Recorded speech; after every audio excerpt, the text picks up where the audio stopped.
And what is going on, everybody? And welcome to the RPS Around the Rim NBA DFS show.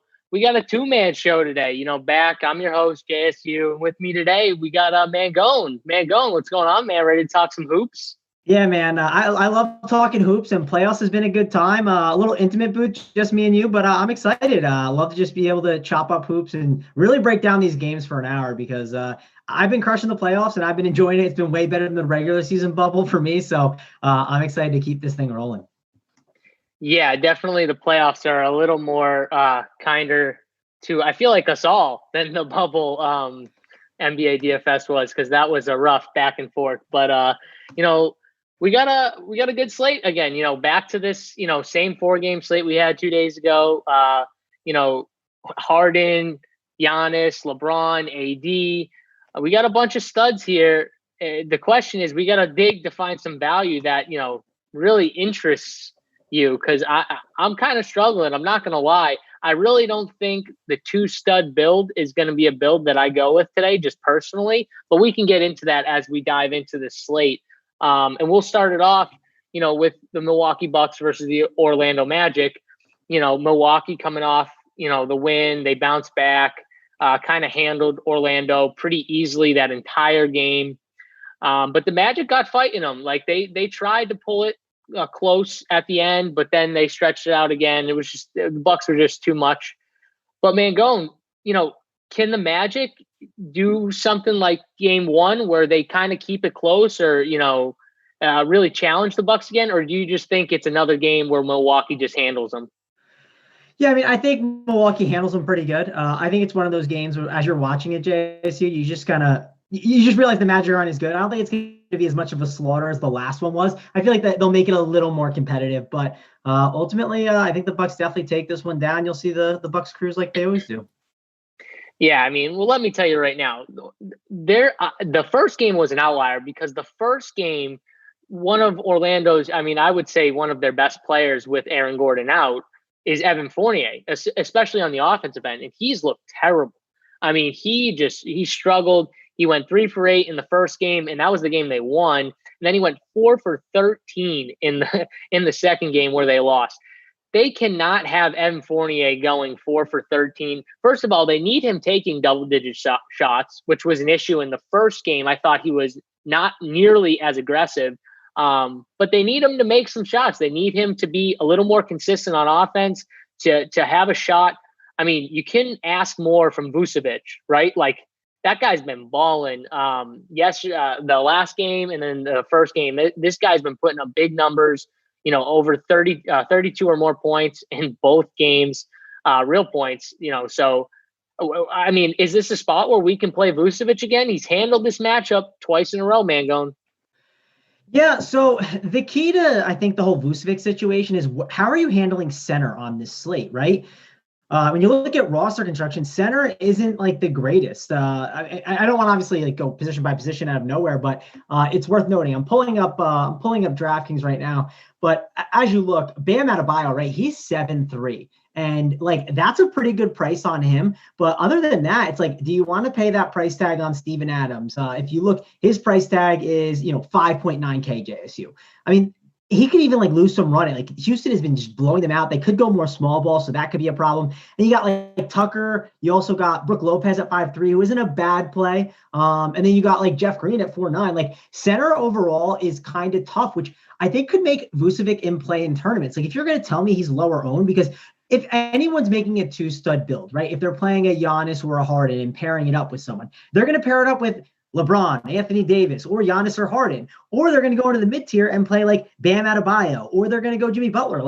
Vucevic could really get lost in the shuffle. Now, if I'm going to play Vucevic, JSU, I'm going to run it back with Giannis, because if Vucevic goes off, Giannis will go off as well. It's going to go hand in hand, in my opinion. So that's how I would handle Vucevic. If you want to get different and you really want to play him and you think the game is going to be competitive and close, it's going to happen because of Vucevic going off. It's not going to be a, Terrence Ross massive game. I don't think that's going to be the reason why it happens. It's more likely going to be Vucevic. So if you want to play him and be different in tournaments and pay up at a center spot, which is not the easiest to roster, I'd be perfectly fine with it, but I think you have to play Giannis with him if you're going to do that in a tournament.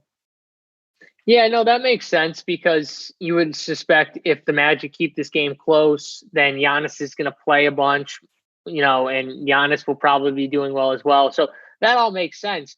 Now, if we're playing those two, though, what are we doing with the rest of the value guys? I mean, from Milwaukee, Eric Bledsoe is still somewhat cheap on DraftKings, 5,500. Brooke Lopez, 5,300. Chris Middleton, he's not cheap, but he's been playing like garbage, and he's 7,900. I think he got a price bump, I'm pretty sure, from last game, where, again, he played awful. I can't go to Middleton at that price, but what about some of these lower bucks like Bledsoe and Lopez, and then anyone from the Magic, the Fourniers, the Rosses, DJ Augustine? Who are we looking at? Yeah, before we talk about the value on both sides of the ball, can I ask you about Middleton? I want to ask you one question here. 6.6K on FanDuel, JSU. What are you doing in tournaments, right? That's what I want to know. I saw that price is way different than DraftKings. At 6.6K, are you going to play it for the upside, or do you think people are going to be too scared? How do you want to handle Middleton there over on FanDuel? I would 100% believe that people will be way too scared. The way he's playing right now, so I think in tournaments, you want to just talk about from a game theory perspective. When you get on FanDuel, I don't really think even at that price tag, people are going to click his name. And if you're stacking this game up, I guess it's one way to be different. And he's still Chris Middleton, like he still has some upside at that price tag and at lower ownership. So I don't hate that. On FanDuel, I will definitely look at him. I'm not saying I'm 100% going to play him like in my main lineup or anything like that. But if I play like 3 lineups over there, maybe he'll land in one, which would be a game stack. But I'm only playing him in a game stack. It's kind of like how you said with Vooch. Like I wouldn't mind on FanDuel, honestly, if you want to be a little different. Like you could play Middleton with Vooch and hope that Middleton just has the huge game. If you don't want to play Giannis, or you want to play Harden in that lineup, and you play Middleton and Vooch and some other guys. But yeah, I think that's an interesting way to go for FanDuel. Again, on DK, he's a complete stay away at that price tag. Just absolutely complete stay away. I would much prefer to get one of these secondary pieces from Milwaukee, like a Lopez, because center's weak, or like a Bledsoe. But again, I don't even know if I'm going to have a ton of them. Like, what are you doing with them? Yeah, so I don't think Bledsoe's as good as he was maybe the day before. I know the price has gone up a bit, but man, Budenholzer in his minutes, right? One thing I've been talking about in the playoffs is I'm trying to find the guys that are just like absolute smash plays that like are just too hard to get off of, and like pair them up with guys that are just like safe with minutes. And like, I'll admit, Bledsoe getting those 25 minutes, that's concerning. And the reason why is if the game could blow out, which it certainly could, could Bledsoe be part of the blowout? Could he be part of the reason? Sure, but he could easily just kind of not do as much. I think he's fine at 5.5K. I don't hate him in cash games. He's like, if he's the last guy in, I'd be fine with it. But he's not a priority for me by any means on this slate. Brooke Lopez at 5.3. I talked about how center's not the greatest. I don't hate Brooke Lopez there. Again, another guy, if he's like a last guy in, I don't hate it. I think he's okay and certainly fine.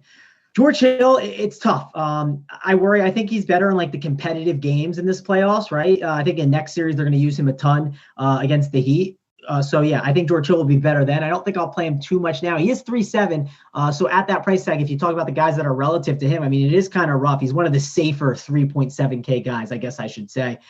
And then that's like kind of it really here. I didn't really talk about Giannis too much on the Bucks side, but Giannis is definitely a great play at the small forward position. Forward is really tough. It just depends which guy you want and which stud you want to, pay at the top. And that's probably something at the end we should talk about once we've gone through all of them. But he's clearly a really good play.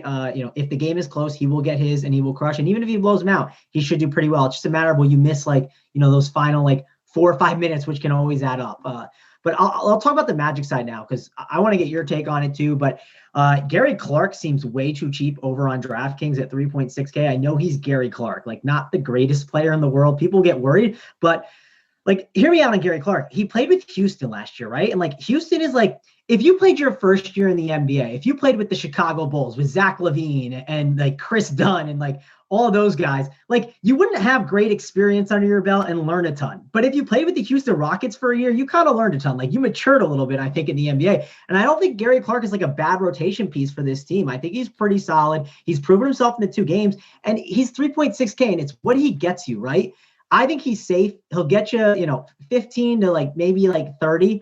The 15 would not be fun, but I think he's more in the outcomes of getting up to the 20. I think the 15 is a little bit like of a lower percentage outcome than maybe more people would think. So I like him. I also don't mind James Ennis. I think he's a pretty good option too that you can plug in there. The reason why, again, forward is really tough on the slate. It's not a fun position, especially on DraftKings. People always say, oh, every position, it's so flexible. You can always go to whatever. I want you to just click on the forward position, JSU, and scroll down and tell me which guys you really want to play. There's not a ton. It's a difficult position. It's really hard. I said this the last slate, and I ended up playing Robert Covington in cash because he just fit and felt like a value, and it was wrong. I'm not buying into that. I'm just going to punt it pretty low, I think, with Gary Clark. I think it's a really good option to go to. That's what I really want to look at right now. And then Markelle Fultz and DJ Augustine. That's the toss-up, right? I think they're both good plays, JSU. Break down those guards for me, though, because I don't know how to handle it completely. I lean Fultz, but I think Augustine you can make a good case for. Well, first of all, I agree with you 100% with the forward position. And, I started doing some building earlier, and what I've been looking at is playing some of these guys in that forward position who have that shooting guard, small forward eligibility. Really, some of them are shooting guards, but they're listed as a small forward as well for whatever reason, like an Aaron Gordon, as opposed to plugging in Eric Gordon, at the shooting guard position. I'm plugging him in at the small forward or forward position. Because the position is just so weak. So I don't hate the Gary Clark take. I haven't been playing him. So I don't know. I didn't play him the last two games on any of my four main teams. I don't know. You're right that on this slate, it makes sense because there's not many values at 3.6K on DraftKings. Like there just isn't. So I get your take. Am I going to go there? I'm not really sure yet. I don't know if I'm going to go there. The DJ Augustine, Markelle Fultz tweet, here's my opinion, is that DJ Augustine is just a way better player than Markelle Fultz. He's just a better point guard. The offense is way better when DJ Augustine is on the floor. Markelle Fultz is not really a point guard. He can't shoot really from the outside. He can, drive and get the mid-range shot, and he's decent with the mid-range shot. But I just think the offense is better when Fultz is off the floor. Like their best lineup to me is DJ Ross, Fournier, James Ennis, and Vucevic right now. I think that's the best five they run out. And they don't run out with that five for a very long time. But when it's on the floor, like that was the five that got them to within, I think, 11 or 10 or whatever it was at the very end of that game. And then they pulled DJ out and put in Fultz or whatever they did. Like, it just drove me nuts. I didn't understand it. Or they pulled Ennis out and they put in Fultz, and then they took DJ out in a minute. That's what they did. But it just drove me nuts because I don't understand how you take out the lineup that's clearly having the most success, and then they end up just, getting run out at the very end. So yeah, that's my take.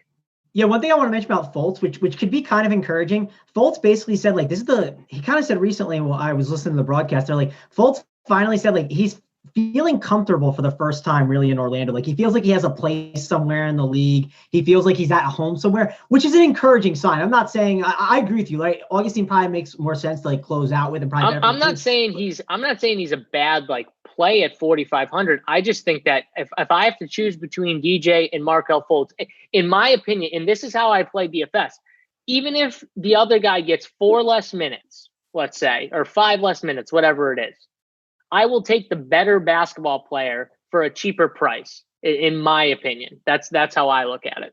All right, no, that's great insight. And one last thing I'll mention too is like if you're going to say, hey, like let's say like you're in the Discord chat, right, and you want to ask us a question like, which one do you like more, Fultz or Augustine? My take on it, JSU, I'm like, if the $200 matters, I don't see a big difference. I mean, I know you like Augustine more, but my take is just like that $200 could matter. And if it matters, like do the upgrade. That's just my whole take on those two guys. I think both are good values, but I don't have like. I think for cash games though, like Fultz with a little more minutes, like he probably gets a little more minutes upside, so he's probably safer. But for tournaments, I'll take DJ Augustine, and yeah, if he gives me a stinker game, he gives me a stinker game. But I at least know the ball's in his hands when he's on the floor for the 22 to 25 or 6 minutes, whatever he's getting on the court. So give me the guy with the ball in his hands. He saw 28 minutes last game. He saw 23 the game before. So yeah, I mean, I don't know. He got 5 extra minutes in this last game, Mangone. I mean, yes, Fultz was in foul trouble, which maybe gave him an extra couple minutes, but they're clearly better when he's out there. Like the coach has to see that. Yeah, I agree. So, I mean, anything else from this game, or can we move on? I think we pretty much covered everything. Yeah, not the sexiest game. I'm glad it's at 1:00, right? We can cruise through this game. It's not one of the ones I'm going to be like watching super close compared to some of the other ones. All right, well, let's get to the next one because this game's kind of interesting to me. The Indiana Pacers versus the Miami Heat. Last time out, the last game they had, I was not as interested in this game. I felt that everyone was just flocking to this game, and everyone was, inflated ownerships. Bam, Jimmy, not that they were bad plays. They were just very highly owned. So I wasn't as heavy on this game. Today, though, I hope that people kind of have that stuck in their head, that recency bias. And I hope Bam and Jimmy are a little lower owned because I kind of like them today. I like going back to them after they disappointed people in the last game. Goran Dragic has been playing well, very productive too. Yeah, he's 6K now, so he's got a price bump, but he's been shooting a lot. He's been active. Like I still like him. The Heat value is what kind of scares me. We had the Duncan Robinson big game, but remember he went 7 for 8 from the field. That's 7 3-pointers he made. He took no 2-pointers. He shot 8 field goals. They were all 3-pointers, and he made 7 of 8. And I know he's a great shooter, but is he going to go 7 of 8 again? I don't know. He played 25 minutes, and he had 24 real points, 2 assists, 2 rebounds, all 3-pointers. So I don't know if I'm buying into that. If he beats me on this slate, then I'll just throw my hands up. But yeah, talk to me about this Heat team first, because I don't love the value, but I like the studs at the top. Yeah, so I want to start out with what you said at the top. You talked about, basically you want to make sure like people aren't back on these guys.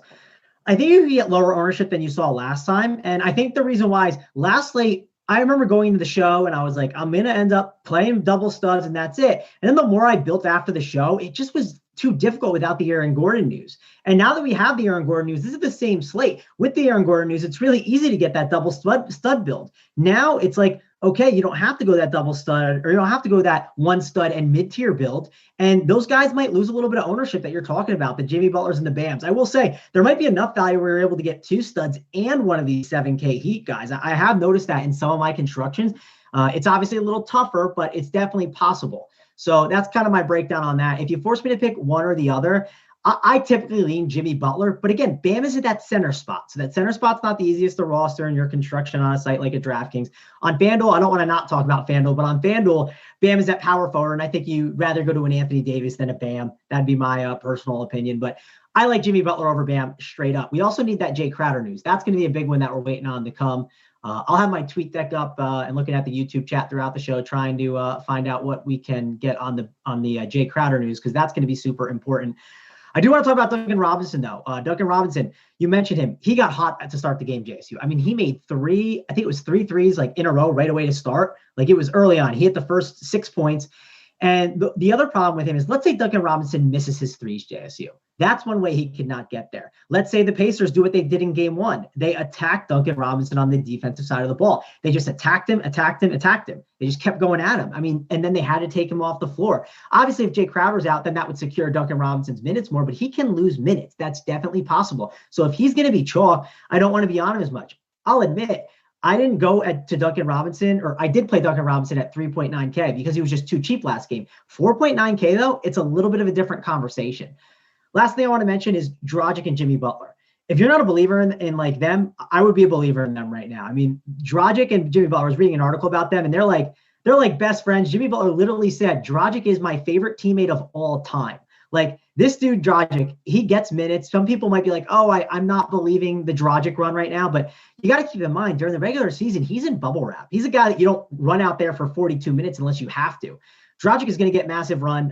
Kendrick Nunn is going to be sitting there for a little while. I love playing Dragic, and I don't mind playing Dragic and Butler together. I just think that the way they go up and down the court and all the scoring that they can put up, they're really good plays together. Yeah, and you mentioned they were attacking Duncan Robinson on the defensive end, and then Tyler Hero on top of it's playing huge minutes. I mean, that's another thing, because that directly, I think, affects Robinson. Played 34 and 35 minutes. And they're kind of next to each other, $500 difference. I'm probably not playing either of them. But I'm with you on the Dragic, Jimmy Butler. I think if I had to lean Jimmy or Bam, I mean, I'd still want Jimmy. I think Jimmy is the better play, but I like Bam too. It's in a weak position, like center, like Mangone said. So I don't mind just playing Bam. I just think because center's so weak, Bam's ownership might stay somewhat high, like somewhat decent, right? Just because of the weak position, right? Yeah, I mean, it could, just because the position's weak, and it depends how people construct their lineups. I'm still torn. I'm going back and forth on how I'm going to handle it, but I could see him getting ownership for sure. Yeah, and I'll say one thing about the 2-stud build. Like, I'm definitely not playing 2 studs in my lineup. Like, when we talk about the guys at the top, like Harden, Giannis, Anthony Davis, LeBron, like, you'll see 1 stud in my lineup, and then you'll probably, which will allow me to easily fit 1 or 2 of these 7K guys. But that's probably how I'm constructing. But yeah, I think the Miami side, I like the 3 guys at the top. I don't love as much the value unless we get news on Crowder that saying that he's out. But he played 24 minutes last game. Like, I don't know. Do you expect him to play? Yeah, I just expect him to play. And another one that was worth noting too, I think it was Jones Jr. He actually, I'm trying to see, he played, I think, the last game, and he played 13 minutes, and he played 13 minutes the game before. So let's say he is out, right? That's 13 minutes that can go somewhere. Is it going to Andre Iguodala? Where is that going, JC? Because Iguodala is really cheap in a value play that you could pivot right off of a guy like Clark, who you said you don't like. And he's 3.7K. And if Iggy gets going in the playoffs, you know he'll have a massive game. I mean, he's a guy that could go for 40. Gary Clark probably ain't going for 40, JSU. But if I told you Andre Iguodala went for 40 fantasy points, you wouldn't say I was crazy. I mean, I wouldn't say you were crazy, but I think 30 is more of a likely scenario. Yeah, I mean, I'm not calling that, but I'm just saying, right, he has that upside. No, I get what you're saying. So I don't think the 13 minutes goes to him. He got 28 minutes last game. Maybe he gets 30 if Derek Jones Jr. is out. And then I think the other minutes spread out between like Duncan Robinson, Kelly Olynyk, maybe gets a few more minutes. Yeah, I mean, if Jay Crowder's in, then Jay Crowder maybe sees a few more minutes, right? Like, I think he directly affects those guys. Whereas Iguodala, I think he's going to play like anywhere from 25 to 30 minutes. And I don't hate it because there's no value on the slate. So I don't hate going to him. It's like Gary Clark, Andre Iguodala. Who would you rather have, Mangone? Gary Clark or Andre Iguodala? Cash game is definitely Gary Clark. I mean, even Terrence, I might not mind him more. I'm more of a believer in Gary Clark, I guess you could say. But it would depend on my lineup. If I needed like that lower owned pivot option, maybe I'd go with Iguodala. But I like Gary Clark a lot. I've been on him since day one in the playoffs, and he's treated me well, so I can't complain. Yeah, I think I would need one of these guys to be out for me to like Iguodala a little more than Gary Clark. So I get it. From a safety standpoint, it's definitely Gary Clark, though. From the Indiana side, we really didn't talk about it that much, but I mean, I'm going to go back to Brogdon. I think Brogdon's a good play. What about, like, I'm not playing Turner. I'm not playing TJ Warren. I think the only other guy that's somewhat decently priced is Victor Oladipo. He's kind of scoring dependent right now, but I think you could still roster him. He's not someone who's high on my list, but if I was stacking this game and wanted 2 Pacers, it'd probably be something like Brogdon and Oladipo. What about you from the Pacers side? Yeah, I'm looking at 3 things, JS2. I'm looking at Oladipo, his price on FanDuel, too cheap. It's like really ridiculous how cheap he is. He's 5.9K, so really good price tag on him. He's definitely someone to make a decision on. Obviously, again, like if you're playing James Harden on FanDuel, like, okay, then I can only pay one more shooting guard, so it's not that easy. It's not like he's definitely a lock and load over on FanDuel, but he's a good price tag. Similar to Middleton, but has been playing better than him, obviously. Malcolm Brogdon, though, he's another guy, 7.4 on FanDuel, 6.9 on DK. I had a feeling that was the guy in the mid-tier you were going to kind of like a little bit. I like him, too. His usage has been really good. I think he's a very, very strong play. Like him a ton in tournaments and in cash games. And the last guy's Aaron Holiday. I don't know if you can crack the code on Aaron Holiday for me, JSU. Played 16 minutes the first game. He had a little bit of foul trouble. And, well, he was good in those 16 minutes he played. Next game, he played 20 to 21 minutes, right? And, I mean, he was really good in that time that he was out there. Why is he not getting more run? Shouldn't he get more run? Break down Aaron Holiday for me, because I think he could be this value play that projections aren't going to like. They're not going to project him for good minutes, but why couldn't those minutes shoot up out of nowhere? Why couldn't he be a good play today at the guard spot? Well, first of all, he's sandwiched in between Fultz and Augustine, who I think I would take both over Aaron Holiday. Aaron Holiday, to me, seems like a guy who maybe they don't trust as much in the playoffs. And you got to remember, too, this is a team who all year, it seemed like anyways, like Brogdon or Oladipo were playing. They didn't really get a ton of run together, right? Like Oladipo and Brogdon, like in the same lineup. Like how many games? They didn't play a ton of games with both of these guys in the lineup, right? Because Oladipo was coming back. So when they're both in the lineup, they don't really need Aaron Holiday, because what does Aaron Holiday do? He just stands in the corner. Personally, put his brother Justin Holiday and let him stand in the corner. Like, I would much prefer Justin Holiday if we're talking about standing in the corner, shooting corner threes. I mean, that's Justin Holiday's game. He's good at shooting corner threes. Aaron Holiday, to me, is a solid basketball player, but it doesn't make sense to have him on the floor with Oladipo and Brogdon. And I think that's what it is, honestly. He's someone who I'm staying away from. But I think that's it. They may, A, not trust him to play big minutes in the playoffs, and B, he really doesn't make any sense on the floor with those two guys. Like, I want him to start and have the ball in his hands, but it just doesn't happen.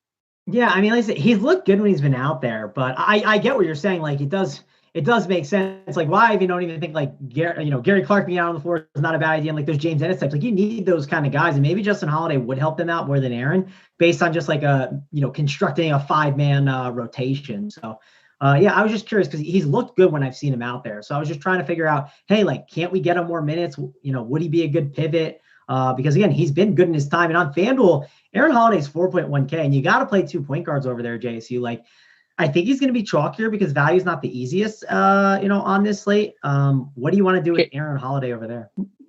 I still have my same take on Aaron Holiday. I'm probably going to stay away. I don't trust the minutes. I don't think they trust him to play big minutes. But someone had a question about Miles Turner, just specifically asking why no Turner.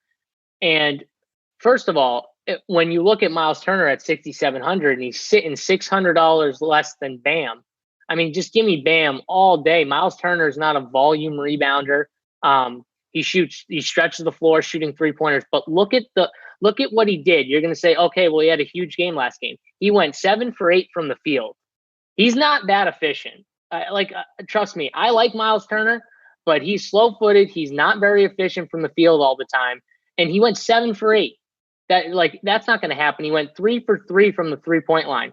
He had 5 blocks, and he's good at blocking shots. I will give you that. But 5 blocks is a lot. Like, he's not getting 5 blocks again today, and he got 39 fantasy points.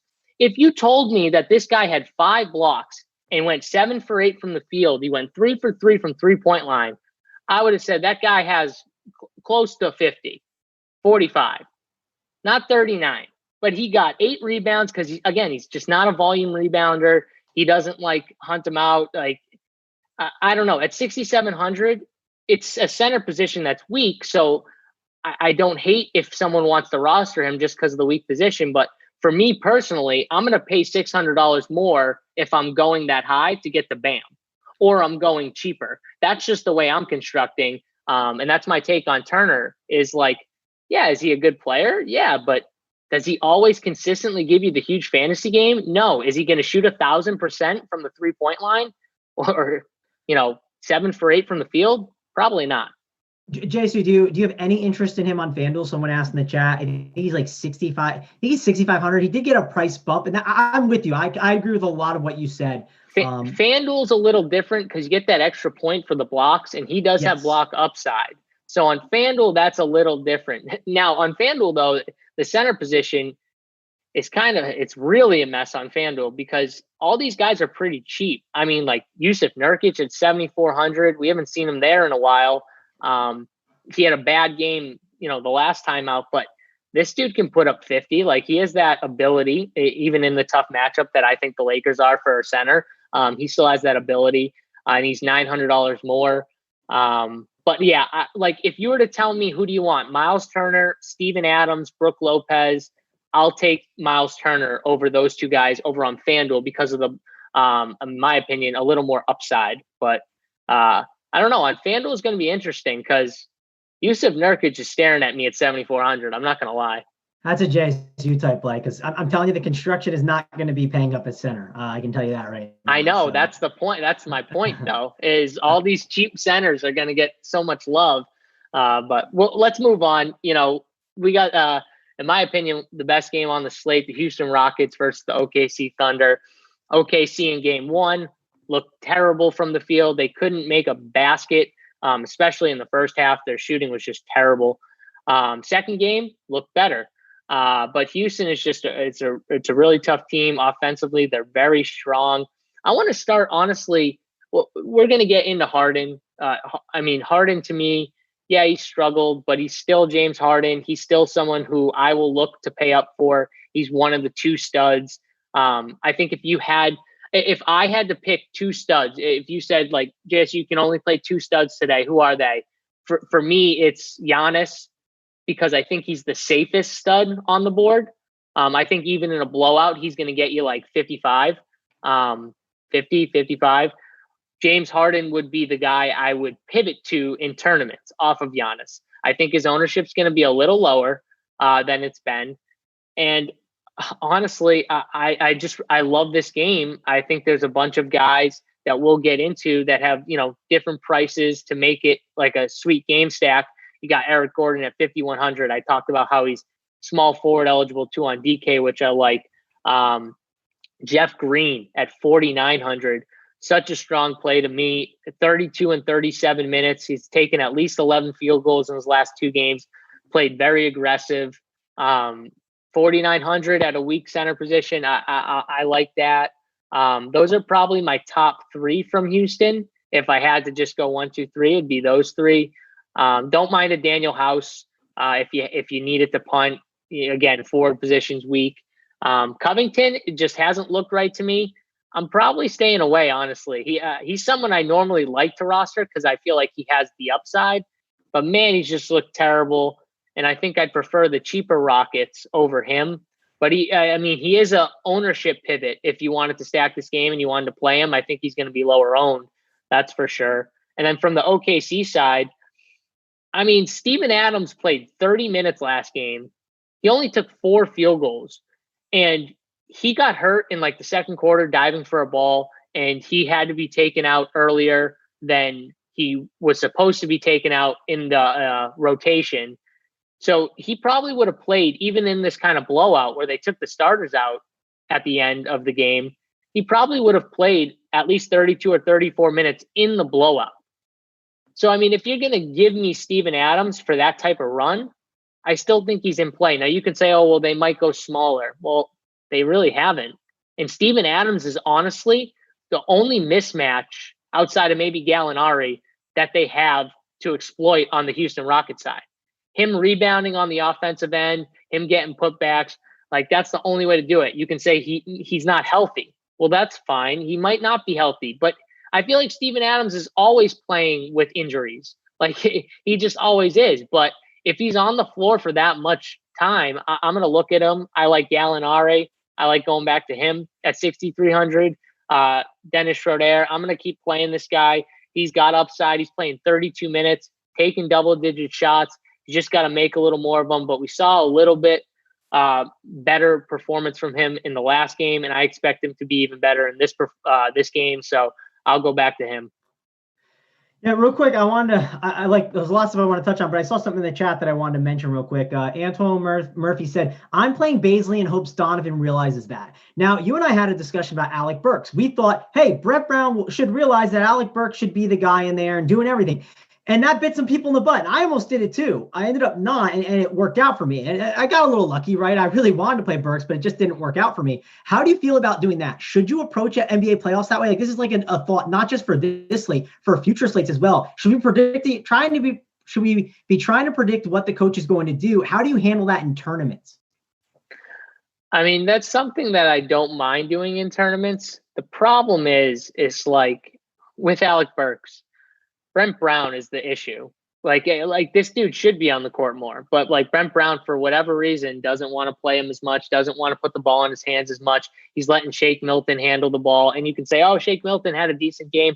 yesterday. Yeah, he had a fine game, but he shouldn't have the ball in his hands. He's a shooter. Like, he's a streaky shooter, and he was hot from the three-point line, but Alec Burks should have had the ball in his hands for a lot of that game, and he should have been creating, because he's the only one, in my opinion, outside of maybe, Tobias Harris, who can create his own shot. Joel Embiid, yeah, once he gets the ball in the post, he can pump fake to death and get people to foul him. But at the top, those are the only two guys. Really, Jay Rich can't really do it that well.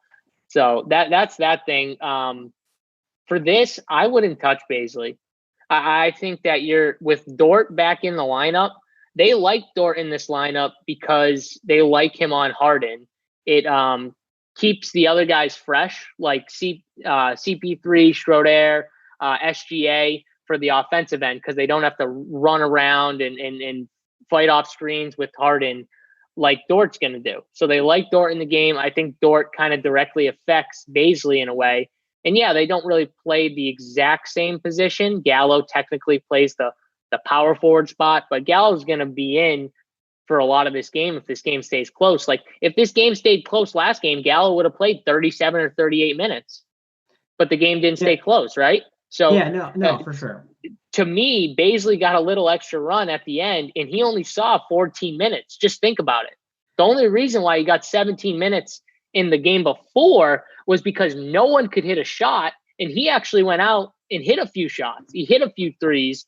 That's the only reason why he got 17 minutes. So I'm not touching Bazley. I like what you're saying from like a tournament perspective. Like, oh, I'm just going to hope that they decide to give this guy more run.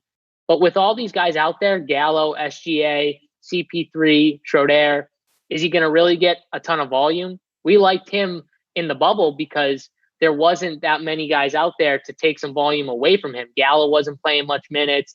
CP3's minutes were being, lowered a little bit. There was no Schroeder and with the second unit.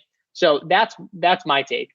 Yeah, one last thing I'll mention, and then we'll be done talking about Darius Bazley. He said he's been reading a little about the beat writers saying that Bazley should be playing more and Donovan is stubborn. Well, like, if Donovan's stubborn, he's just going to keep doing that. If you hear the beat writer says Donovan has talked about playing Bazley more, it depends what the coach speak is. And you also have to trust the coach speak too. So, I mean, it's your money. Do what you want with it. I'm just trying to like I go through this process that you're going through all the time, looking at the beat writer stuff and trying to digest the information. So I'm just trying to give you how I attack it and how I think it through, because I think it's super valuable. And I think looking at those little things can give you like the small edges. And that's what happened with Jeff Green for me, which is one thing. Jeff Green at the start of game one, they talked about how they wanted to play him a lot more because they liked Harden and him in the pick and roll. And they like that look a ton. And that look has been great. And they're going to keep going back to it. Another thing that I noticed, I was talking with one of my friends about like kind of the games tomorrow. And he said that someone he talks to also said that Covington lost minutes to Jeff Green, basically. What happened was they played Tucker and Jeff Green together. And what's going on in that situation is they saw that, and I remember seeing it while I was watching the game, JSU, but like I was doing like, MLB content too. So I wasn't like super focused, but I saw Adams like bully Covington, and they just don't want Adams to be bullying Covington. So they're playing a lot more Tucker and Jeff Green lineups than expected. If you go pull up like Popcorn Machine, you can go check that out and see. I pulled it up, and it was definitely like alarming when I saw. I was like, oh wow, so Covington's a real stay away for me. I love Eric Gordon. I think Eric Gordon's like one of the better values on the entire slate. I think he's going to chuck a ton. I think he's such a good play in this spot. I love Eric Gordon. I think he's got a massive game coming. If you saw too, last game, he played really well. He had 30.75 fantasy points. If I told you, hey, Eric Gordon had 30.75 fantasy points and he shot 0 for 10 from the 3-point line, you'd be like, wait, what? Like, how did that happen? How did he shoot? He shot 6 for 20. Like, that's terrible. So Eric Gordon is definitely someone, I think he's one of the better values in the entire slate. Love him here in this spot. Also think Daniel House, another good one. Again, like talked about it before, like Covington looks like he's the guy that's losing the run. Maybe it could be House that loses to Covington, but House has been really good. I don't see him being a bad play at all. But let me go to the Oklahoma City side and talk about that real quick. Chris Paul seems like in a good bounce back spot. If you want to play him over like a Jimmy Butler at that mid tier, I don't hate it. I think Chris Paul is a really good play on this slate. Can easily go back to him. SGA, I'm not going to chase him. He's a real boom bust guy. I'm just going to pray that this is the bust, right? That's just my whole situation on that. And Dennis Schroeder, he hasn't been kind to me. I get it. He has not been kind at all. But at that price tag of 5.7K, 5.3K, he has a ton of upside, and he's going to be on the floor a ton. I like Dennis Schroeder a lot as a good tournament play, and don't hate him in cash. He's a little riskier. Yeah, and one thing I'm just back to the Jeff Green thing real quick is they like that lineup too because Jeff Green, they were having him when they would face guard Harden off the inbound, they would have Jeff Green bring the ball up and kind of initiate with Harden off the ball. And you can't do that really with Covington because he just makes mistakes. Like he's kind of careless with the ball sometimes. I guarantee you D'Antoni doesn't trust him doing it. Whereas he trusts Jeff Green, which is big for a coach because if they trust him to do that, then he's going to see more run. Daniel House also it's not like he's super tall, but he's a bigger guy. So it makes sense that they would like him out there more, but they just want to stretch the floor, right? So Steven Adams can't just sit in the paint because they want to kind of open up the driving lanes. We saw Steven Adams like on defense. He can't even move his feet over to like help a defender when that guy drives because they just drive so quickly. He's so slow. So that's what they want. Yep. They want OKC to pull Adams out because Adams, like I said, is really the only mismatch on the offensive end, on the offensive glass down low. He gets those guys into foul trouble. The PJ Tuckers, they want those guys in, Jeff Green. So they want that guy out. And that's the best way to do it. Stretch the floor, have guys that can handle, make plays for others, hit an outside jump shot. And also go to the hoop. And Jeff Green's looked good going to the hoop. He's looked good shooting the ball. So it makes sense. I'm with you on the OKC side. It's kind of like what you said. I don't mind Chris Paul, but I do prefer Jimmy today if I had to choose between one in that range. But let's move on to the nightcapper. And before we move on, guys, let's hit that like button. We got 425 people watching right now. Come on, let's hit that like button. We need to get halfway. We need to get to the 200 mark, and we can do it. Let's go. Hit that thumbs up. We got to get 100 more for this swag. I got the bet shirt on right now. I don't know where my Run Pure Sports one is, but I got two of the bets ones that came in the mail, Jason. We got the hat, man. I mean, come on. You got to get the hat going. Yeah, you got the hat. We got I don't know if you guys can see this, but yours is blending. There you go. There we go. Perfect. But so I don't have my Run Pure bet shirt. Where's Jay? Where's JJ? Like, how do I not have a Run Pure bet shirt? Let's go. I want my Run Pure bet shirt. Come on. I want it in the mail. So let's move on to this last game. The Lakers versus the Trailblazers. Obviously, the news, Damian Lillard, he's gonna play. He had a finger issue, obviously. He's not gonna sit out. He's gonna play. He's tough. Does this affect the Trailblazers? Because I bet them for the series. I know a lot of people, at our company did too and liked them. Does it worry you about the issue? I mean, I just think Damian Lillard is a straight baller. I'm not too worried about it. Like, if he goes and has a bad game, it's whatever, but he's going to tough it out, right? He's going to be fine.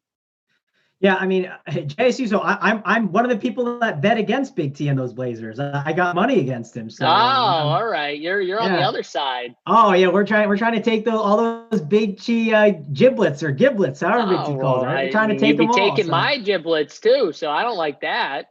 Well, I'm not trying to take yours. I mean, I just want Big T's, but I don't want you to lose any. So you should get out while you can, JSU, because the Lakers, I think, are going to win this series. They're going to win. I'm not a hedger. I'm not a hedger, and I don't back out of my bets. I'm riding them out. I think Portland's a better team all around. I think the Lakers have looked terrible outside of that last game where Portland just struggled. Let's be honest, right? Like, Portland struggled mightily. Even on the offensive end, they were struggling. I cannot see them struggling like that again. Can you? I mean, they're not going to struggle like that again, I don't think, but I still think they're not the better team. But we'll agree to disagree, and we'll see how it plays out. And this is one of the more fun games to watch, I guess you could say. Everyone loves the nightcap game, right? It's the Lakers, Blazers, it's the Clippers, and the Mavs. They've been awesome games, awesome series. But yeah, it was unfortunate to see Luka get hurt last night, but I'm excited to watch this game tonight. No doubt in my mind. Let's talk about it though. Let's go to the Lakers side first, because I definitely have way more interest on that. LeBron versus AD. That's the big debate here. So on FanDuel, because of positions, I just think you play AD instead because of power forward and how weak it is. I just prefer that spot, playing him over there. I don't mind him too on DK. I have more interest in him than you'd think. And mainly because the power forward position, again, it's really weak. If you had Aaron Gordon in the lineup, and then we wouldn't have the Gary Clark value, now things change a bit, because I'm not as like prioritizing maybe like getting a power forward in there, because again, AD is someone that it was power forward eligible. LeBron, he was like only $400 more than AD, and he was small forward. And Giannis was 800 more, and that 800 actually mattered before that. Now it doesn't matter as much, at least in my construction. So I don't know if I'll go a guy like an Anthony Davis instead. I think I'd rather go a Giannis. I think he's a little bit safer. But man, if AD is going to be like the guy that people don't end up playing, like he was 15% owned on the last slate. So someone in the chat earlier was saying, oh, they're low owned for a reason. Like, no, Anthony Davis is low owned for a reason. He's low owned because of the construction of the slate. Yes, there's some players that are low owned for a reason. Like, what's his name? Wayne Gabriel. He's low owned for a reason. He's not good at basketball. But he also just can't guard Anthony Davis. That's the real problem. He can't stay on the floor because Anthony Davis draws 2 fouls in like literally 4 minutes and he's off the floor. That's the issue with Gabriel. Like, yes, that's definitely what it is. But yeah, you get the point I was making. But he wouldn't be playing in the playoffs if there wasn't for injuries. You know what I mean? Like he wouldn't get minutes. Pretty much. So. Yeah, no doubt. But like I said, Davis, LeBron, they're both good plays. I guess I lean LeBron now, but I think Anthony Davis on on FanDuel. And if that $400 matters, go ahead and play Davis. Like, I mean, he can eat up this front court, I feel like. The other pieces, though, man, I don't trust JaVale McGee at all. I don't trust many of these guys. The only guy I can say I trusted, and trust is a tough word, is like Danny Green, and mainly because I know he can have upside. But again, I don't really trust him. Like if Danny Green went for 9.25 fantasy points, I wouldn't be shocked. You might look at his game log real quick and be like, well, he's had 15 the past 2 games. That's fine. Yeah, sure. The one game he shot 4 for 12. The other one he shot 1 for 6. The 1 for 6 game where he had 15 fantasy points, he had 4 steals. Like 4 steals for Danny Green is a little bit of an outlier. Like I know he can be a good steal and block guy, but Danny Green is definitely tough to roster and tough to stomach. I don't hate it. I think it's more of a tournament play than a cash game play. The Blazers side of the ball, man, there's just not a lot that I like. I like your take on like the paying up for Nurkic on FanDuel. I think that's a really good take. But other than that, like I'm not playing Dame with the finger. Maybe CJ McCollum is better if you think that there's like Dame maybe defers a bit and lets CJ carry the load a little. He had that like fractured back, but I don't know. CJ still seems like he's fine. Ultimately, I'm just really not on any of the Blazers. It just doesn't fit my construction, and targeting the Lakers hasn't been something I've done a ton throughout the year. So I don't think I'm going to start now. Yeah, from the Lakers side. So first of all, with Anthony Davis. So the guy comes out game 1. He looked awful in the first quarter to me. He looked just absolutely terrible, but got to the free throw line a ton in the first quarter, which is why he still ended up playing decent. But think about this. He played 39 minutes in the first game and had 53 FanDuel points. The second game, he played 29 minutes and had 52. Like, if the dude saw 10 more minutes and this game wasn't a blowout, I mean, he could have easily had 65, like 70. This is a very good matchup for Anthony Davis. The problem is I honestly think LeBron is just safer, in my opinion. 100% safer. I do not like Anthony Davis. To me, is someone that I like him in this matchup. But again, I don't trust him. Like in cash, I would much prefer Giannis. I would much prefer, honestly, even LeBron in ways to Anthony Davis. Because even though I think the matchup is better for Anthony Davis, like LeBron is LeBron. Like LeBron to me is extremely safe. Anthony Davis should be putting up 60 in his sleep against this team, like easily. The fact that he just kind of, I don't know, game 1 he didn't look good. Then game 2 he comes out and he has a crazy game. What are we going to get today? Like that to me is the worry, right? That's why he's a little risky to me. Where LeBron, he barely played. Like I mean, like he didn't really have to do anything that last game, and they still smoked them. And he had 10, 6, and 7. Like he was on his way to a triple-double. If the game was close, he would have got his triple-double, and he would have been fine. So if the game stays close, it's very close. But I'm not going to probably end up playing either of these guys. But I agree with Mangone's take on FanDuel specifically. If I were to play one on FanDuel, it would be Anthony Davis. On DK, it would be LeBron, just because – I power forward's weak on FanDuel, whereas on DK, I would prefer, if I was spending up for a Lakers stud, it would be LeBron. From the Portland side, I like Nurkic on FanDuel at his price, but I'm not going to pay for Dame. I'm not going to probably play CJ. Carmelo Anthony's price is really cheap on FanDuel, $5K. I don't mind him.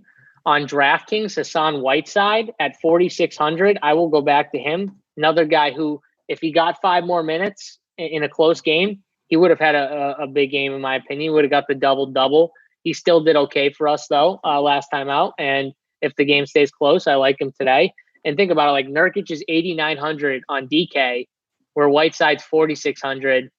That's a bigger difference than on FanDuel, where it's like, what is it, like 5K and 7,400, something like that. So there's a big price difference on DraftKings to FanDuel. So on DraftKings, I like Whiteside. On FanDuel, I like Nurkic. But if you need savings, I don't mind playing Whiteside just because another guy, he's got block upside, right? He's got that big block upside and he can get the double-double. So, yeah. JC, I did want to ask you, like, do you think his minutes are safe? That was my first question in after game one. And I was like, he did play once Collins got injured. So I felt like it was okay to go to him. Before game one was that I was worried. Like game two, I was like, oh, he's probably going to get his normal run. I could play him if I want to. I think Whiteside is a good play. I didn't mention him before and I wanted to. I think he's even cash playable on both sides. I think he's better on FanDuel though, kind of like what you said. Definitely think that's where you'd rather play him. Yeah, I mean, I think he is somewhat safe. I mean, Gabriel has just shown that he can't be out there guarding him. The first game, Whiteside was in foul trouble too, which affected his minutes a little bit because you're going to say, why did he get more minutes in the blowout than he did in the first game? But the first game, he was in foul trouble. And yes, the game was closer, but that's why he didn't get more minutes, in my opinion. So if this game stays close, we're going to be looking at 25 to 30 minutes from Whiteside, I think. So give me 25 to 30 minutes at 4,600. That's not a bad price tag there. I don't mind that. The other Lakers guys, like you talked about, Danny Green. God, I don't think I can click the button on Danny Green. If you need savings in a tournament, fine. KCP, Danny Green, you want to go there. I'm probably not going to do it. Kyle Kuzma, to me, on DraftKings, I'm probably going to stay away. On FanDuel, though, he's 5,500, so his price did drop. I will play more Jeff Green, but if you went Kyle Kuzma on FanDuel in tournaments, I wouldn't hate it. But that's kind of my take on this game is I'm probably going to end up playing more of the cheaper guys than most of these expensive guys at the top. Yeah. One last thing I'll mention, someone said they need to put like McGee and like Dwight Howard on Hassan Whiteside. It's completely the opposite. They need to be playing guys where they can run him off the court, just like the Rockets want to run Steven Adams off the court, right? Like that's exactly what they need to be doing. They can't be putting a guy that plays into Whiteside's strength. That's a terrible idea. So I get like the thought process behind that, but that's not. They need to be playing chess, not checkers. So I wouldn't be putting Dwight Howard and JaVale McGee on him all game. Yeah, and Vogel talked about something about Anthony Davis like needing to hit his threes. Pretty much because he needs to stretch the floor. He wants those big guys to come out and have to guard him. He doesn't want those big guys sitting in the paint guarding Anthony Davis. So that's another reason why Vogel specifically said we need Anthony Davis to hit threes. Well, yeah, he does because he needs those guys to step out and force to guard him out on the perimeter. If those guys can just sit in the paint, it's tougher for LeBron to drive. It's tougher for all these guys to drive and kick for threes, which is what they want to do. So, yep, I'm with you on that one. What else we got here, Jay? You want to break down the studs? I think that's like the last thing we should maybe talk about. Yeah, let's do it. We talked about Miles Turner on FanDuel. We said he's a better FanDuel play than DraftKings play.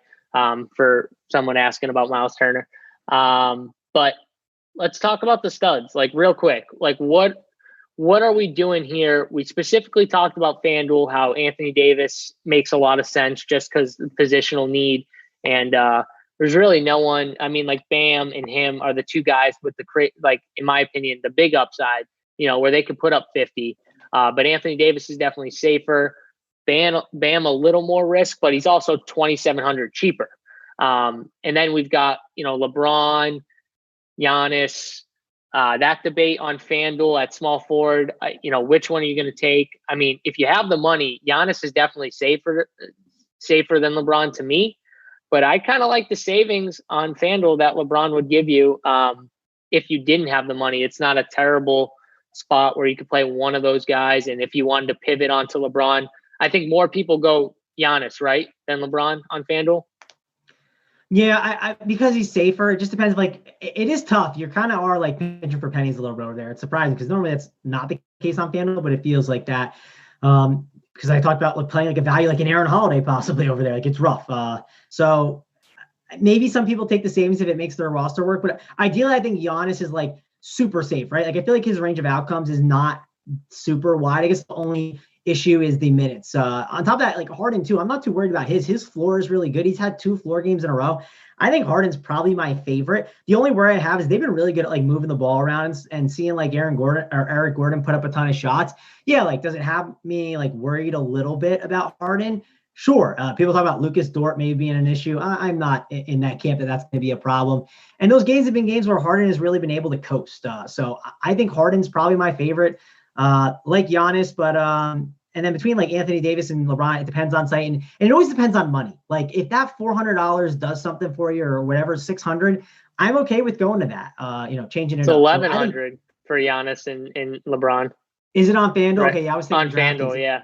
Yep. Wow. Okay. I mean, that is a lot. So it depends what that money really does for you. That's the really important thing. I kind of talked about on the last slate that we talked about this one. I basically said, hey, like, the salary's going to matter. I know it's like a weak answer, but it's kind of the truth. I really think it's like that. But I think LeBron on DK. I think LeBron on DK comes in low owned.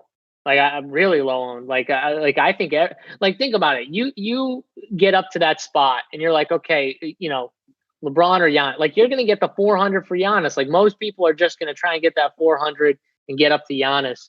I think LeBron comes in lower owned. But I agree with you though. Harden, to me, like, they had to coast. Like, they were just coasting the entire game. Like, all these games, like, the ball movement was great. What we really want for the Harden big game is we want OKC to actually put some pressure on this team and get up, get a lead early. If that happens, I mean, you're going to see Harden turn it up. Like, he's going to force the issue, which is what we want if we're Harden owners, right? Like, we want him to kind of take it on himself and force the issue, get to the foul line. He also went 1 for 9 or something like that from 3, which, I mean, I don't know, or 2 for 11. I'm sorry. Like, is he going to go 2 for 11 from 3? Like, because if he is, he's probably going to have 50 again or 49. Like, if he hits those threes, though, like, think about it. If he went 5 for 11 as opposed to 2 for 11, right? He's at 60 DK points. Are we complaining at 60 DK points? No, we're not complaining at all. And not on that slate too, because LeBron was a massive bust. And right. AD, he was still good, but he wasn't as Harden. Yeah, I agree. One of the questions, someone was talking about Evan Fournier in the chat, why he's going to be higher owned, or, it comes back to, like, Aaron Gordon's out and everyone just initially goes to the second guy. So when you think about the Magic, they've lost Gordon, Isaac, who you can argue is 2 and 3, or you can argue is 2 and 4, whatever you want to say, but they lose those 2 guys. So Fournier, everyone just puts him up there. And I think everyone's just playing him, saying he's going to do it. Like eventually he's going to get that game where he has a big game and he's hitting shots and he's looking somewhat useful on the offensive end as opposed to useless, which is what he's really been the last 2 games. And so that's why he's going to be higher owned. That's specifically why he's going to be popular. And if you're stacking this game, you can play Fournier. I mean, he's cheap still. Like, you could do it. But if you don't have him in your stack, you're going to be different stacking this game. That's for sure. Oh, yeah, for sure. Yeah. So, all right. Mangone, I think we hit it. We got 143 likes. That's just not going to cut it today. So, stay tuned. We got the baseball show at 5 p.m. I'll be back with Big T and AP. So stay tuned for that show. And if you haven't got over to Rumpier Sports, get over there now. Check it out. We got the weekly passes, $20 for the week just to try it out. Locking people in. If you sign up this month, you get it for $65 month to month for life. So that'll be for life price at $65 So get in now before football starts, guys, because it's going to be a really fun football season. So get in, sign up now before September 1st. But yeah, Mangone, anything else before we get out of here? No, man, it was a good show, and I feel good about this slate. I'm excited. Some people are enjoying the whole same slate over and over again, but I've enjoyed it a ton. I think it's fun to watch and see the differences and see kind of what happens. So I'm excited for it. Let's go win some money. And if you guys haven't, get in the Discord, get over to Rump Your Bet or Rump Your Sports. Get the Rump Your Bets too. I will say we're doing a show tonight. The keg will be live on the Run Pure Bets YouTube channel. If you haven't, went to subscribe to it, go subscribe. They'll go live and they're going to split the fights. They'll sweat baseball. They'll sweat basketball. I mean, all the sports will be going on. So check that out over on the Run Pure Bets YouTube channel. Yeah, and those guys are smashing right now. They're doing well. So make sure you get over there and check them out. But again, guys, stay tuned for the MLB show at 5. For me, JSU, Mangone, we'll see you later.